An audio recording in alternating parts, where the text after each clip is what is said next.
Айылбанк мамлекеттик банк. Ошондуктан бул мамлекеттик тил саясаты да биздин бир банктын өзүнүн ички саясатынын бир маанилүү бөлүгү деп айтсак болот.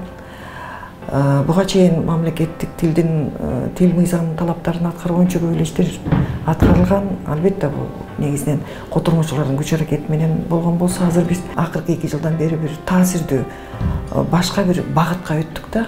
Ички ченемдик документтердин баары которулуп, сыртка кетүүчү материалдардын баары эки тилде жүргүзүлүп келген болсо, азыр биз башка багытка өттүк. Негизи Айылбанк мамлекеттик тил Айылбанкта кеңири колдонулат да. Анткени Айылбанктын өзүнүн аты эле аталышы айтып тургандай, айыл калкы элет жери менен тыгыз байланышты иш алып барат.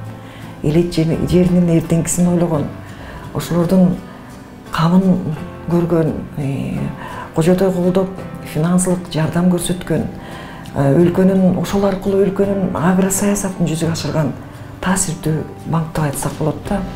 Бул биздин банктын кардарларынын көбү дагы элет жеринин өкүлдөрү, жөнөкөй жарандар. Ошон үчүн аларга кредит алууда, насыя алганы келгенде баардык талаптар кыргыз тилинде, мамлекеттик тилде түшүндүрүлүп, мамлекеттик тилде баягы баарлашуу, ошо кредит берүү процессинин баары камтылат да. Эми бул акыркы 2 жылда башка бир баскычка өттүк деп жогоруда айтып кетпедимби? Ошол ооз-эки мамлекеттик тилдин банк турмушунда колдонуш ооз-эки жүргүзүлгөн болсо, азыр ошол бүт иш кагаздарын мамлекеттик тилге өткөрүүгө өттүк да.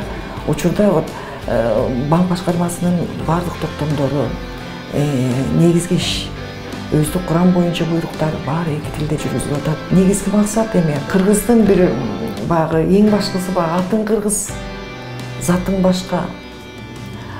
Өзүң кыргыз, сөзүң башка, тилиң кыргыз, тилиң башка болбой, ошо өз тилин, эне тилин аздиктеп сактаган, ишинде колдонула билген, ошол менен бирге эле башка чет тилдерди өздөштүргөн мыкты бир жаш банкирлерди тарбияласак деген максатта